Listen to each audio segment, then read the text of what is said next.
We're talking Miami Dolphins weakness today. Also, what is that?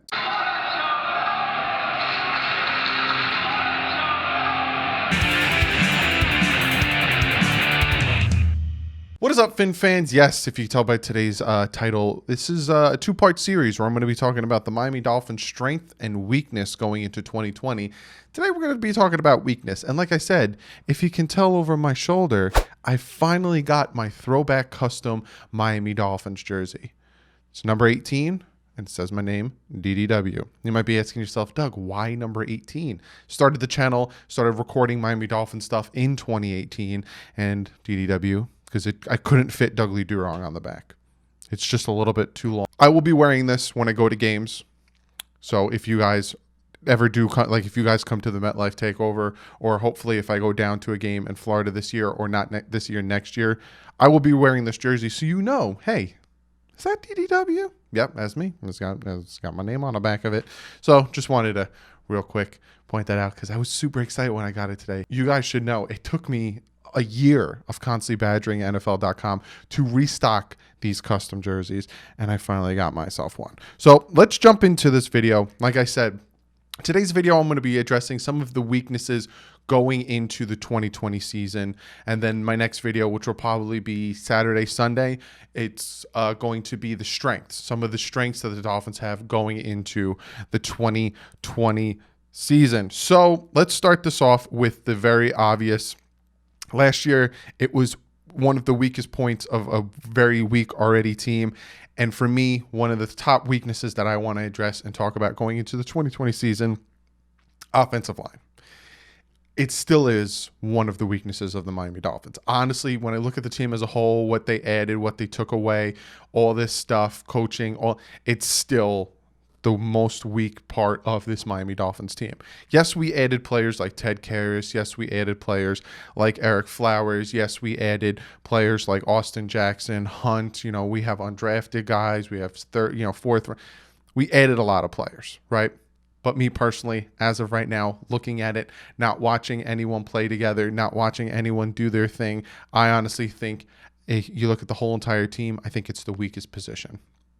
I think defensive line, we added some really great guys that have proven to be really well and really versatile in the league already.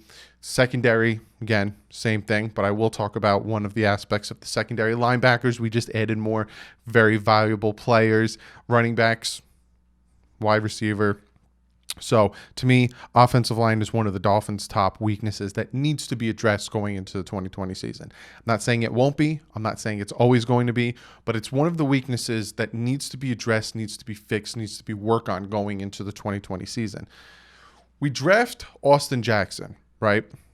18th pick. I had a feeling this was going to happen. Every time I did a mock draft and every time I would break it down and look at the first round, I knew for a fact if the Miami Dolphins took a quarterback at number 5, 18, you're not going to have one of those top tackles there.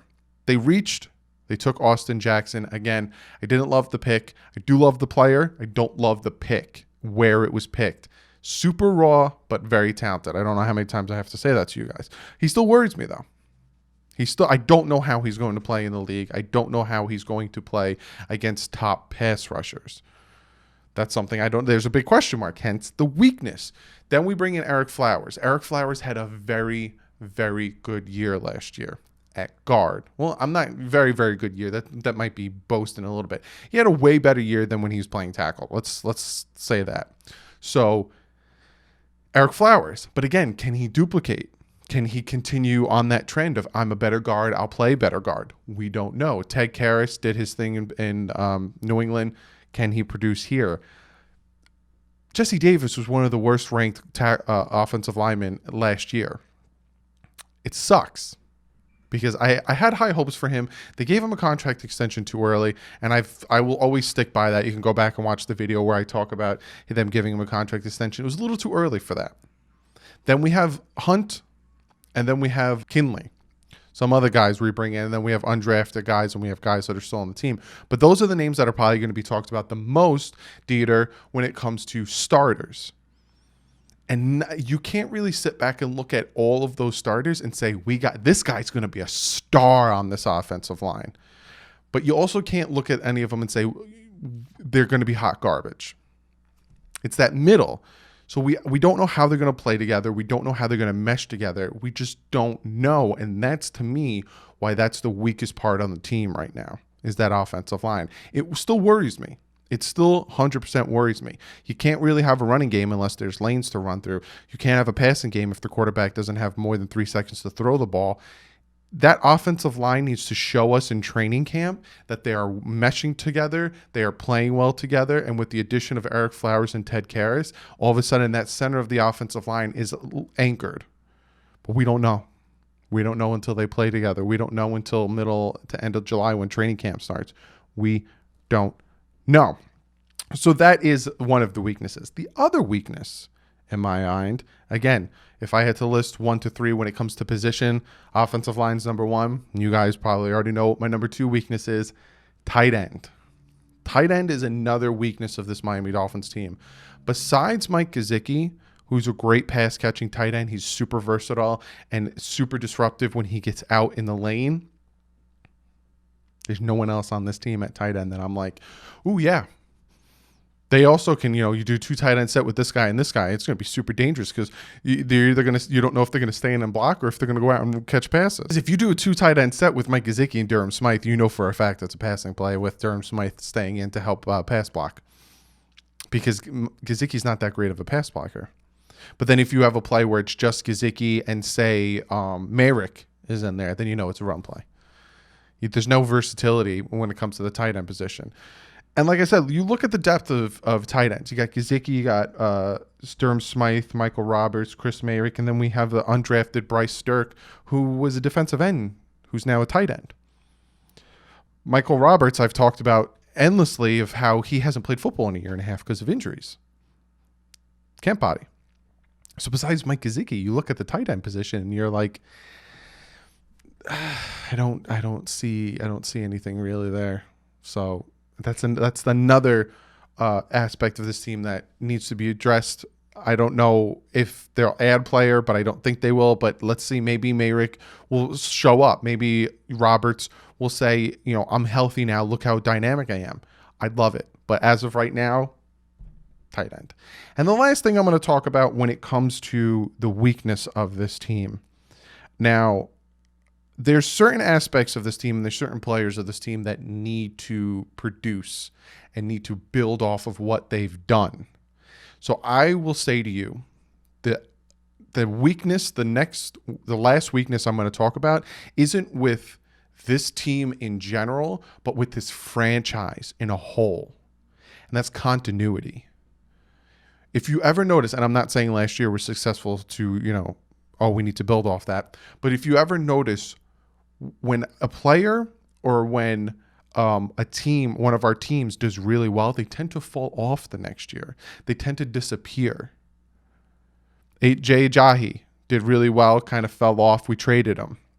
There's a ton of other players that I can name where they had a really good year, then they kind of fell off and then disappeared. You need that continuity, and that is one of the weaknesses of not this team, because again, last year the team is revamped from last year. It's also a 5-win team. You can only really go up. You can go down and lose more than 5 games, but you only go up. But like 2008, 2009, we fell on our face. 2016, 2017, we fell on our face. There's no continuity. There's no continuous success for this franchise for so long. That needs to change. That needs to change now. And that's a weakness that needs to be addressed. Devontae Parker, have another 1,000-yard year. Please. Xavier Howard, stay healthy and have another 7-interception year. Please. Let's get these running backs to stay healthy and produce, and then come back next year and produce again.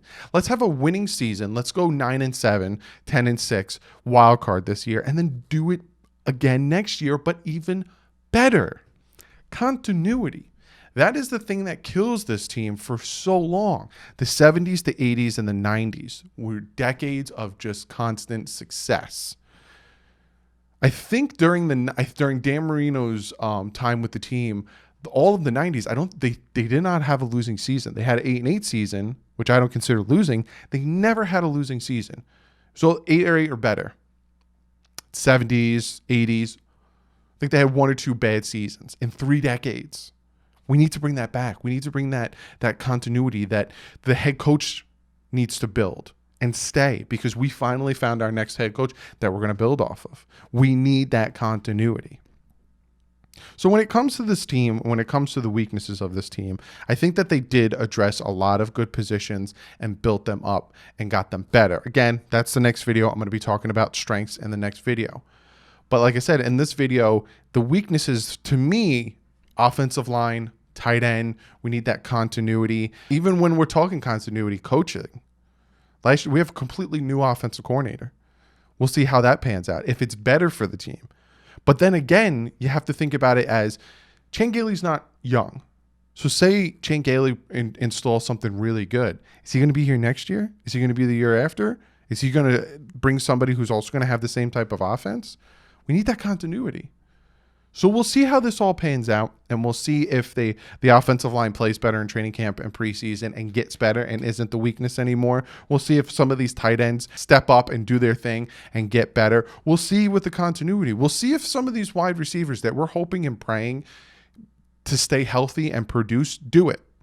Because we want to say wide receiver is the deepest part of the team, but Devontae Parker had one good year. Preston Williams was coming off a torn ACL. Albert Wilson, hip injury, hindered him a lot last year. Jakeem Grant can't stay healthy. Allen Hurns is decent, had a concussion. Isaiah Ford can't make the field for some reason. We need continuity. We need constant success. We need guys to stay healthy and produce. So that is what I have to say about the weakness of the team. Be sure to comment below. If there's a weakness of this team that I addressed that you think is there, comment below. I'm very interested to see it. If you disagree with my weaknesses, if you think that some of the things I'm talking about is not a weakness, comment below. Let me know why. Why don't you think it's a weakness? Or if you do agree, how do you see it getting fixed? Be sure to comment below, and I'm going to get to one of you guys' comments of the day. This comment comes from Hunter B, and he says, what are your thoughts on re-signing Raekwon McMillan? I would do it if he only wants like $6.5 million a year. I like Raekwon McMillan. I liked him when we drafted him. It sucked that he got hurt that very first play in the preseason game. He his second year was hindered and his play was slow, and he was the weak link of the linebacker core. This past year, Raekwon McMillan is the run-stopping linebacker on the team. If you're going to run it and Raekwon McMillan is on the field, he's going to shut it down. And he's gotten a lot better from his last year, which essentially was his first year. But this is his last year. This is his contract year. After this year, they can either pick up the fifth-year option. He's a second-round pick. I don't know if they could pick up the fifth-year option off the top of my head. Be sure to comment below. Let me know if that's a thing for second-rounders. Would I re-sign him? I like what the Dolphins are doing. Play, produce. If you play and produce and you do your thing, they'll give you a contract extension in the middle of the year, like they did with Devontae Parker, like they did with a ton of the players. You produce and they see you on this constant success, they'll give you a contract extension. Money-wise, I'm not very good at, what is the average for linebackers and how much would I pay him. I'm not overpaying him is what I'm saying. I don't think his play justifies him being the top paid linebacker, even the top 15, top 20 paid linebacker. I think he's a solid linebacker. His speed does hinder him in being productive in the pass defense, but his knowledge and his physicality and all that stuff helps him with the run defense aspect. So that's why I don't know if I'd pay him top money. I'd pay him decent money though. I pay him what he deserves, but we'll see what he does this year. I'm the mindset of you produce, I'll pay you.